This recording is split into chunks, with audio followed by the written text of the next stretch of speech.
గురుగారు, శ్రీ గురుభ్యో నమః. సమస్త సన్మంగళాని భవన్. ఏమి నాయనా? కొంత వివాదాస్పదమైన విషయమైన ఈ ప్రశ్న అడక్క తప్పటం లేదు. బ్రాహ్మణ, క్షత్రియ, వైశ్య, శూద్రులనే చాతుర్వర్ణాలు భగవంతుడే ఉపదేశిస్తే మరి మనిషికి కుల మత వర్గ భేదాలు ఉండరాదు అంటూ సమైక్యతా రాగాలు ఆలపించడం ఎంతవరకు సమంజసం అంటారు? ఈ వ్రతాలు, ఉపనయనాలు, వివాహాది సత్కార్యాలు, మరి కోవెలలో అర్చనాది సంస్కారాలు జరుగుతుంటాయి కదా, ఒక బ్రాహ్మణుల చేతుల మీదుగానే ఇది జరిపించాలన్న వాదన ప్రబలంగా వినిపిస్తోంది. కులమతాల కుమ్మలాటలకు, వర్గ పోరాటాలకు, ఈ విపరీతమైన ధోరణులకు ఇది దోహదం చేస్తుంది కదా. ఈ విషయంపైన కొంచెం విపులీకరిస్తారా? చాతుర్వేదాలు భగవద్వచనాలని కాదు మీరు అంటున్నది. కోటి విద్యలు కూటి కొరకే అన్నట్టు పుట్టుకతో సంబంధం లేకుండా జానుడు పొట్టకు జపాలతో కన్నా జంతికలతో నింపుకోవాలన్న తత్వం యుగయుగాల నుంచి వస్తున్నది. కాబట్టి ఉదర పోషణార్థం ఒక్కొక్క ప్రాణి ఒక్కొక్క ఆర్జిత సంబంధమైన వృత్తి వ్యవహారాల్లో నిమగ్నుడై ఆత్మారాముణ్ణి సంతుష్టిని గావింపజేసుకుంటూ కాలం గడుపుతున్నాడు. శాకాహార సేకరణ, మాంసాహార విసర్జన, సంస్కారాల ఆలంబన, ధర్మ ప్రచార కార్యదక్షత, బ్రహ్మజ్ఞాన సముపార్జన గల ఆచార్యుణ్ణి బ్రాహ్మడిగా, పరిపాలనా దక్షత, ప్రజాశ్రేయస్సు, ఋషి పొంగవుల పట్ల సేవా తత్పరత, నీతిశాస్త్ర కోవిదనిగా ప్రతిభా పాఠవాలు గలవాన్ని క్షత్రియుడని, వ్యాపార దృక్పథం, రవాణా నిర్వహణ, రణరంగ భీతి గలవాణ్ణి వైశ్యునిగా, మాంసాహారి, సేవా తత్పరత, నిరక్షరాస్యత గలవాణ్ణి శూద్రునిగా అభివర్ణించాడు శ్రీకృష్ణ భగవానుడి గీతలో.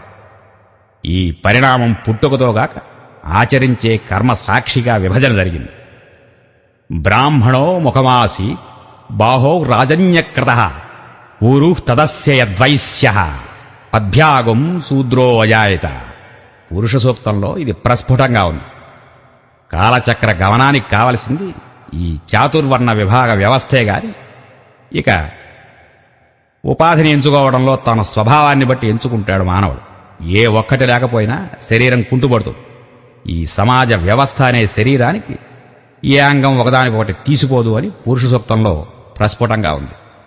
సద్ధర్మ పరిరక్షణ, పురాణ ఇతిహాస ఉపనిషత్ సారాంశ సాధన, సాధు జీవనం, సత్సాంగత్యం, సకల జీవరాశులందు సమతాభావన, సమైక్య శంఖారావ పూరణ, దేవతారాధన, వేదభూమిలో ప్రభవించిన ప్రతి ప్రాణి ఏదైతే ఈ విషయాలు కలిగి ఉంటాడో వాడికి బ్రాహ్మణత్వం సిద్ధిస్తుంది అని నా నమ్మకం. స్వార్థపూరితమైనటువంటి మానవుడు దీన్ని మరోలా అన్వయించి కలి ప్రభావిత కులమత వర్గ విభేదాలు సృష్టించి పబ్బం గడుపుకుంటూ పుట్టుకతోనే నేను బ్రాహ్మణ్ణి, మరొకటి క్షత్రియుడు, వైశ్యుడు అని వర్గీకరణతో ప్రజానీకాన్ని మభ్యపెడుతున్నాడు. కాని బ్రహ్మజ్ఞానం గల ప్రతి వ్యక్తి బ్రాహ్మడే. అంచేత ఇక్కడ వివాదాలకి తావులేదు.